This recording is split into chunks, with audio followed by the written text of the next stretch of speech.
So my name is Resford, and I am one of the homeowners here at Mill Creek. And one of the reasons I was really interested and excited to do this project was I'm born and raised in Moab, so I've lived here for a long time, and two, my background is in environmental studies, and so I'm also a rafter, so I care a lot about water, and I thought that this project and its low water use and low impact was really important to me. I also just really like the sort of organicness of the house. I like the plaster being sort of unique and have different characteristics throughout the house. Almost 20 years ago, I set out to solve for affordable housing, the need for affordable housing in my community, Moab, Utah. My name is Emily Niehaus. I'm the founder of Community Rebuilds. When I set out to build homes, I knew that there was more than just the construction and the finished product. I knew that the people involved and the materials involved were just as important of the design as the finished product itself. I didn't realize that I was eventually going to be put to the test with a very rigorous test, the Living Building Challenge. But I guess when you're designing something and you're trying to do it in a way that is going to better multiple things, in permaculture it's called stacking functions, that's what happens. Making things a little more complicated because overall it makes everything better.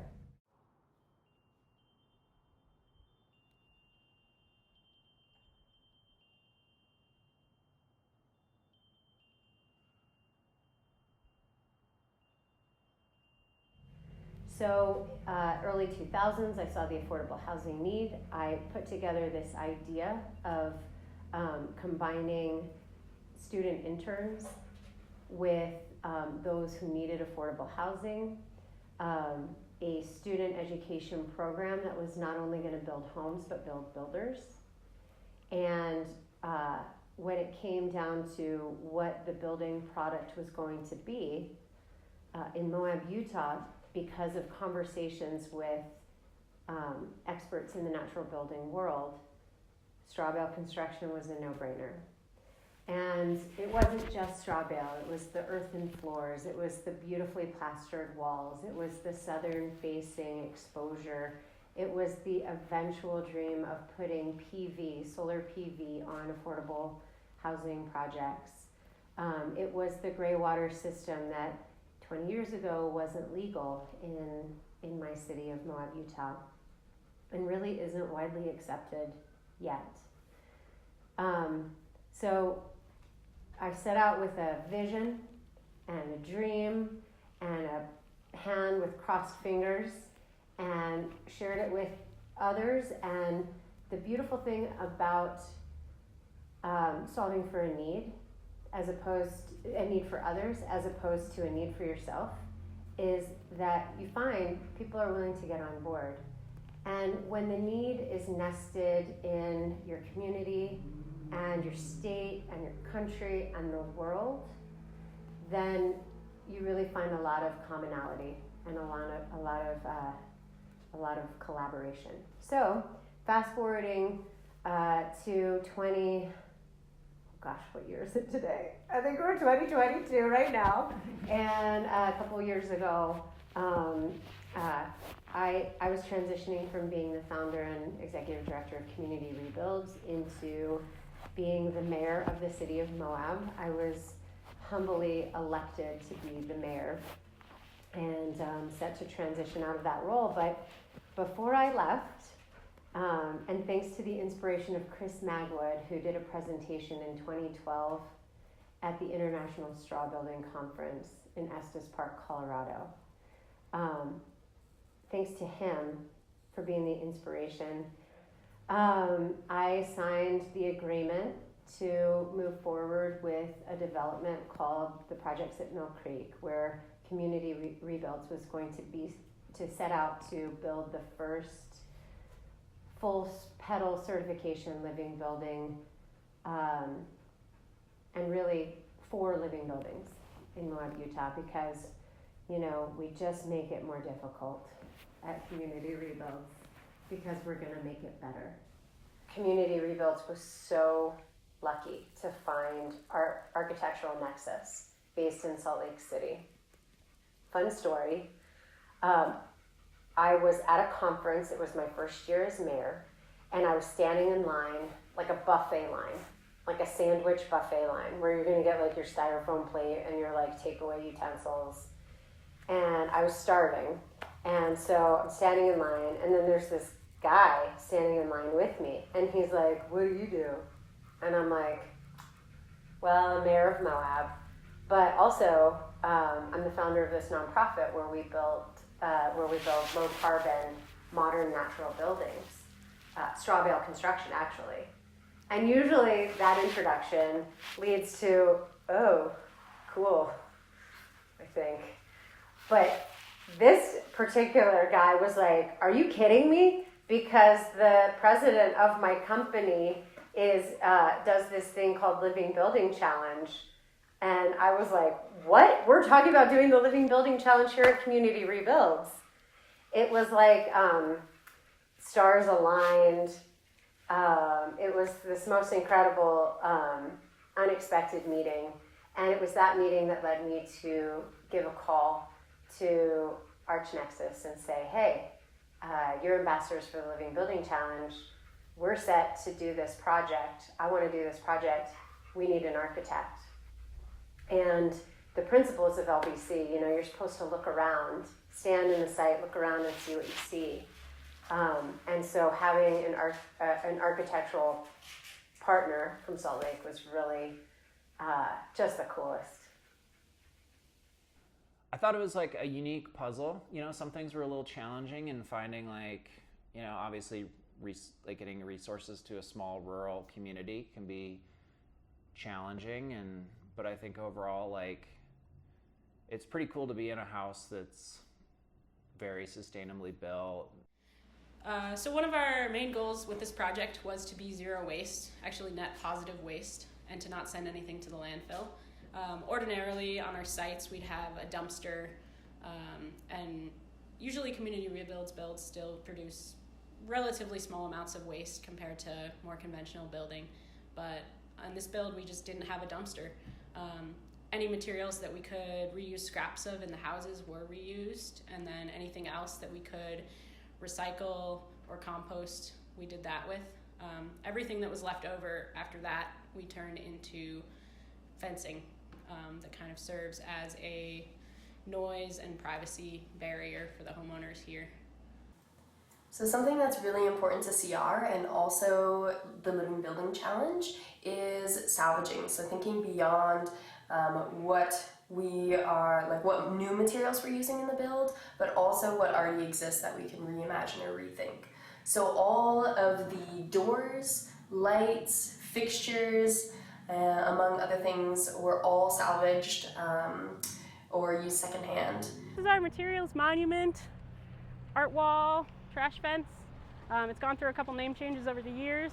So the trash wall was serving multiple functions in this project, kind of done at the end in order to take any of the waste that we couldn't otherwise recycle, reuse, compost from our buildings and find a way to not bring that to the landfill.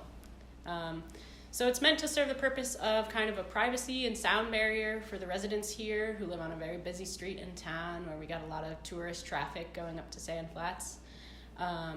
And also to be kind of a community engagement piece where people can come and look at some of the materials that were used to make this project. The design of the art wall was kind of meant to be simple and keep with the design of the buildings, and also meant to be something that we could bring in volunteers with less experience to help build it. In this section of the wall, you can also see the little truth windows that we left. They help you be able to see the trash inside the wall. It's something we usually use in our straw bale walls to kind of show that the houses are made of straw. So we figured we would do it here as well to keep the design really simple, but also kind of tell a story of the project and let you look at all the materials that went into these houses and also this fence. Every community rebuilt home has a truth window. It shows the inside of the wall so you can see the straw bale. And there's a lot of reasons why we love using straw bales in our homes. One of the reasons is that they are carbon sequestering, so they actually have a negative carbon footprint. Another is that they are a really good insulator. The way we build our homes, we're able to make a continuous mass of insulation with the straw bales and therefore minimize any thermal bridging, which kind of creates a tighter seal of insulation. So another part of the build that we were able to use salvage materials was in the wall systems. So there's a few different wall systems. There's cob, which is a mixture of sand, clay, water, and straw. There, we also did a wattle and daub wall, which is a traditional technique with woven sticks, and in our case we used sunflower stalks and branches from different materials around the site. Yeah, and for some walls we were able to infill with a lot of our scrap material in order to reduce any leftover waste from the project. And we were lucky to have a really dynamic build team that was super flexible and just looked at every wall and said, what is around our site that we can use and reuse and sort of minimize all of our materials and really lean on local and salvage materials. I always wanted to do the internship, but I never had time. So it was really cool to learn all these house building skills and then at the end move in with all these cool stories sort of already present with the house. Like, I don't know, some of the rocks on the floor and things like that. I have memories of first meeting people, which is really cool, and they're still my friends. So this here is an adobe floor. This is something that we do in most of the community rebuilds homes. Similar to the plaster on the walls, it's a combination of clay, sand from the site and our local community, and water. And the adobe floor acts as kind of like a battery. So because it's so thick and dense, it allows, when the sun comes in during the day, it kind of like soaks up all of that heat and then continues to emanate after the sun goes down, which is actually something that we see in our environment all around in the Moab area. There's lots of sandstone rocks that kind of like charge up the sun during the day and continue to like stay warm after the sun goes down. You'll also see here there's some local river rock and some tamarisk, which is actually an invasive plant. And it's very important for us to use what's around us. And so like mimicking and interacting with our environment, especially within the home as well, is important to us. The floor I really love too. I remember just getting done and just like laying on the floor with the dogs. Like the first night here, it felt like I was like inside and outside. I like that connected feeling of having dirt turned to floor with stones inset in it.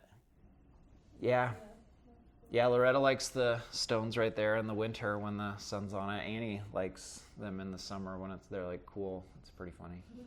She likes to sleep on the floor where it's cool because she's always so hot.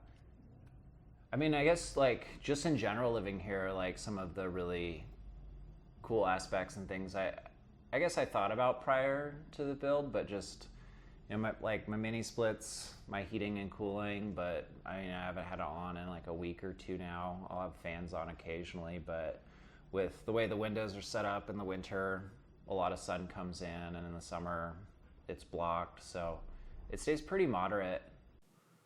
As part of the passive solar design, we have 2-foot roof overhangs, which allows for the winter sun, when it's really low in the sky, to come in far into the house and warm up the floor. And when the sun's really high in the sky in the summertime, the roof kind of blocks that sun from hitting the floor, so it actually helps kind of keep the house cooler in the summertime. So we're thinking about ways that we can interact with our environment throughout the seasons and throughout maybe the extreme temperatures of the desert, which is kind of particular to the area that we're building in. In addition to those pieces of passive solar, we also have bevels in most of the homes around the windows and the doors. And what that is just an angle that allows the sunlight to kind of expand into the room so that more sunlight is coming into the home. So for the LVC place build requirements, we had somewhat of a unique challenge going into this project site, given that we have 4 houses kind of densely situated here on this lot. So the way that we approached that initially was to obviously integrate the systems that were part of the houses themselves, so the roof catchment systems, the cisterns, kind of the stormwater hydrology that we had to do anyway as part of a typical engineering process and building permit approval.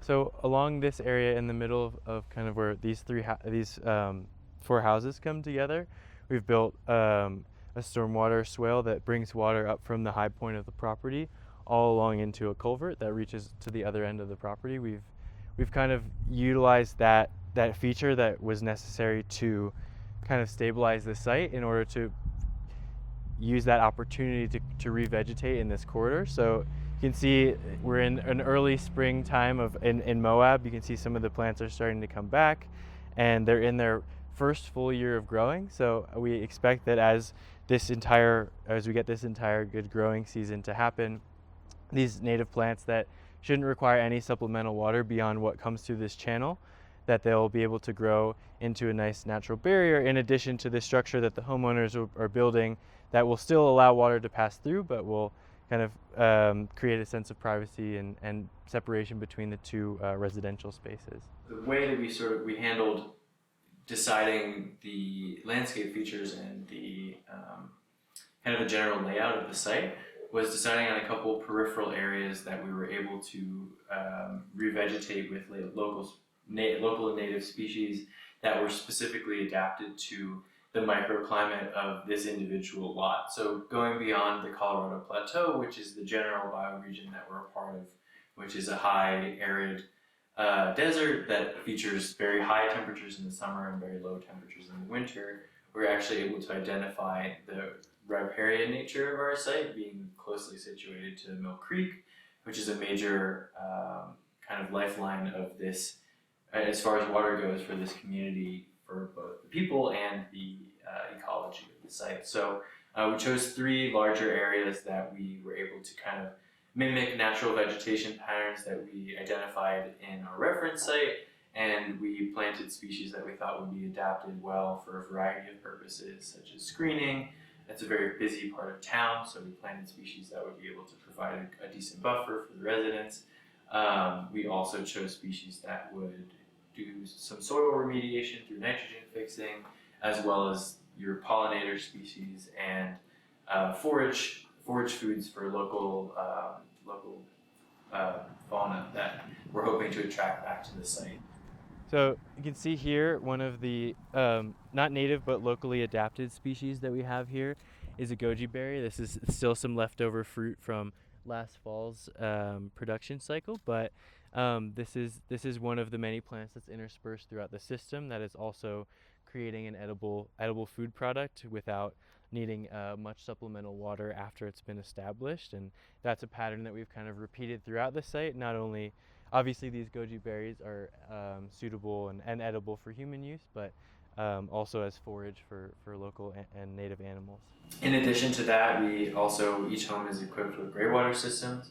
We went through a lengthy process with the state and also some stakeholders and advocates within our own community to get a prototype or a permit to build a prototype gray water system on these sites that is some of the first in the state, actually in Utah, that allow water from the laundry machines, the showers, and some sinks not connected to the kitchen appliances to send water directly into the agricultural beds of the site. So this is one of the rainwater collection cisterns. As you can see, it's hooked up to the gutter system of the house. Even with the extremely low amount of rainfall that we do get every year in the arid Colorado Plateau, you'd be surprised even 1,000 square foot roof can capture as much as this entire cistern with a decent sized rain event. So we've situated these rainwater tanks to be able to, function properly with the gravity-fed hose system that they can use for any irrigation needs or any, sort of outdoor water use that they would otherwise use a hose bib for, or potable water from the municipal system. Like, I think it's really cool that we're able to collect rainwater and that we have gray water that runs out and waters plants outside.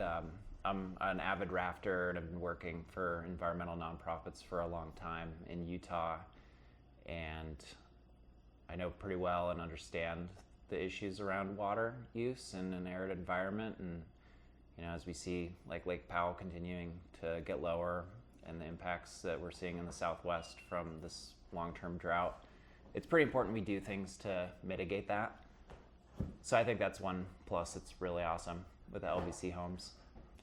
I mean, the whole year, doing a build like this was a lot of work, and I was like pretty worn out and tired when I was getting near the end, but like overall it was super fun to just come here every day, and like I really enjoyed just everyone being here and excited every day. Like, I mean, there was days when it was on the roof and it was like 100+ degrees putting solar on, and that was pretty crazy, but everyone was still like super happy. And there was days when we were plastering and it was super cold, but like, I don't know. I feel pretty fortunate to just like, when I actually moved in, because it was weird, sort of a surreal feeling of it didn't feel like I was working on my house for a while, like my own place, like until it finally got done and I moved in.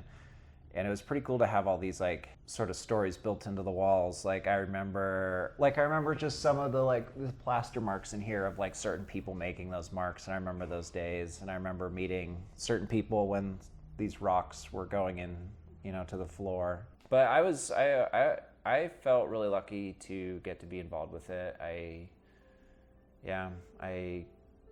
care a lot about, environment around me, especially locally, but as globally. And I think everyone has to do what they can in their part, and I felt very fortunate to get to be involved in this project and do it this way, because I don't think I would be able to any other way.